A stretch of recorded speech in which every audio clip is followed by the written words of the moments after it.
Hi there, and thank you for listening to this edition of Noise of the World, Artists in Their Own Words. Jane's Addiction had spent much of 1989-1990 in a spirited bidding war with the major labels, wound up on Warner. It was all based on their independent debut record, and they had toured around the country once or twice and had a huge buzz on the West Coast. We sat down and talked in the Warner Brothers offices just as their first major label album, the first Warner Brothers record, Nothing Shocking, came out. Can we talk about art students? Oh, please. Because they always say, Jane's Addiction are like some kind of art student band, right? And, when I first heard that, I got mad. And then I thought to myself, God, man, I would really like to go to art school. I thought about that later. Like, I was going, hey, we're no art school band. We never went to art school. And then I thought about it, and then, fuck, I would love to be in art school right now, at this present time. If I was in art school, I'd be so fucking happy. We'd love to have been in art school. Yeah, but you're looking at really cool stuff, meeting artists and stuff. Seems like fun. Plus, you're not working. Just drawing pictures. You're drawing pictures. Doodling. You're talking about the parties on the weekend. Just going to clay class. Sitting down behind the wheel. It's time to go to the next class. You're listening to Hendrix records. Who's better, the Sugar Cubes or the Pixies? No. It's Guns N' Roses. Oh, have you heard Jane's Addiction? That's tough life. Having unlimited time in a dark room. Can you make it without having, science credits? Do you remember we used to go to, me and Eric, when we first started playing together, we went to Otis Parsons Institute. We started out just doing experimental, like he would play anything, and then I would sing poetry on it and just use my vocal effects, and we got a drummer to go out there and play with us. And we'd go out and do shows, but we didn't have anything planned, like not a lyric, not a note. We went to Otis Parsons and applied to, win something. They never called us. We lost.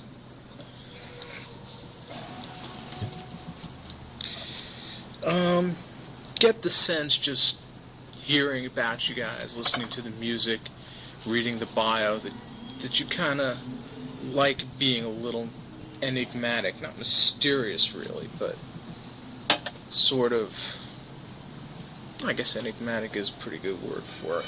Enigmatic is a pretty cool word.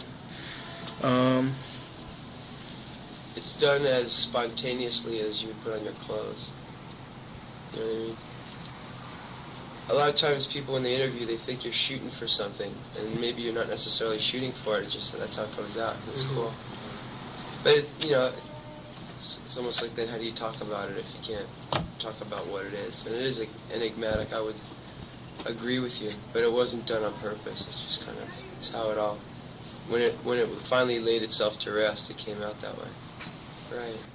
It's the thought process is a lot more relaxed than people might think. And it's better that way, because then, you're not scared to do something because there's no set plan. You got a really grungy sound. Well, we make sure, we're in the studio that we want to be slick and clean, because we put out our first record, and it's grungy and live, and we wanted to keep that same feeling, just progress a little, and not progress a lot, but, we are a grungy street band.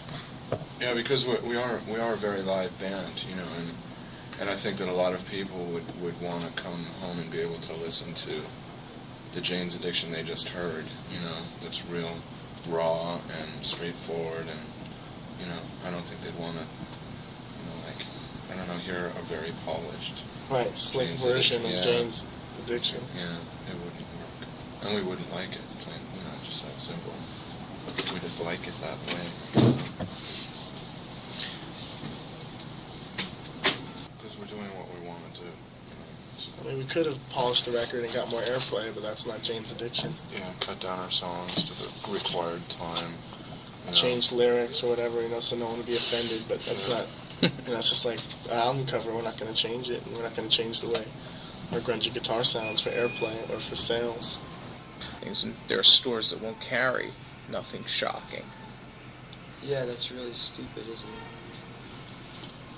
Well, it doesn't matter because it's still being bought, and there's still plenty of places to buy it.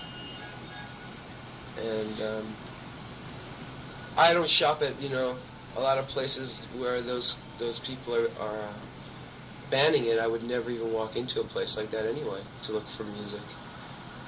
So it doesn't really concern me. That's like a Republican telling me about, my life.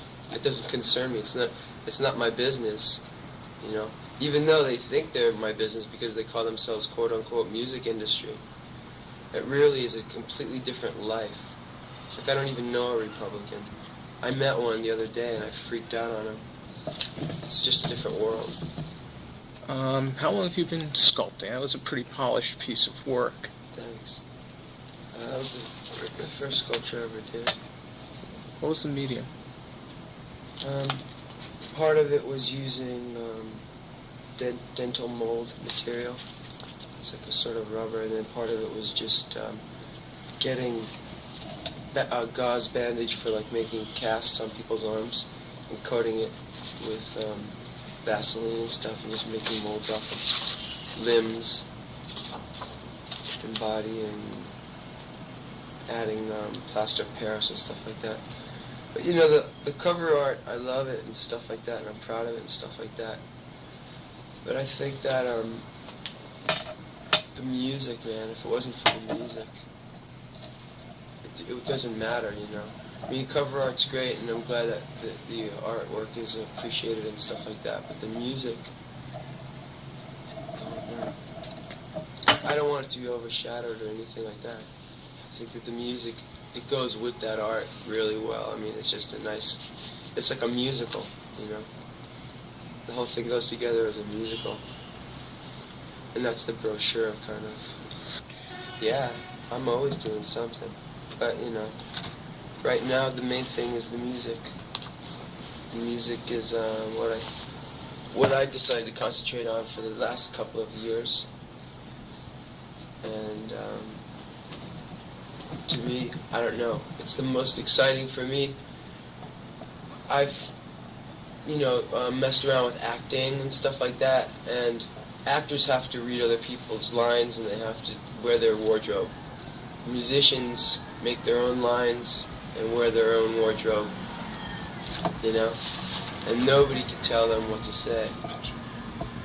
So that's why I'm working with music now. Besides, that's it, man.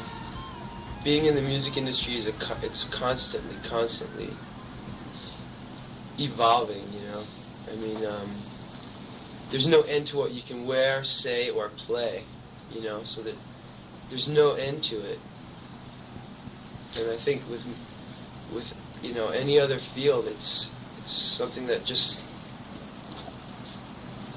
it's a small thing, it's solid, like paint. Paint becomes solid and just stays there. And music, the notes, it's a constant, it's a sound wave.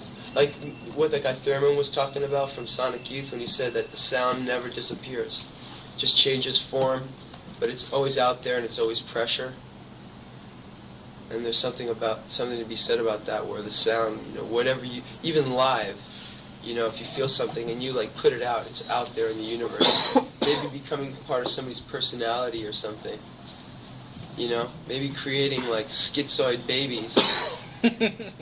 Yes. Or beautiful, women. Bombarding other planets. Yeah, and that's why it's important. Musicians are important because they're shaping our tomorrow. I'm glad you didn't say that with a straight face. Hi, this is Hank Bordowitz. You've been listening to Noise of the World, Artists in Their Own Words.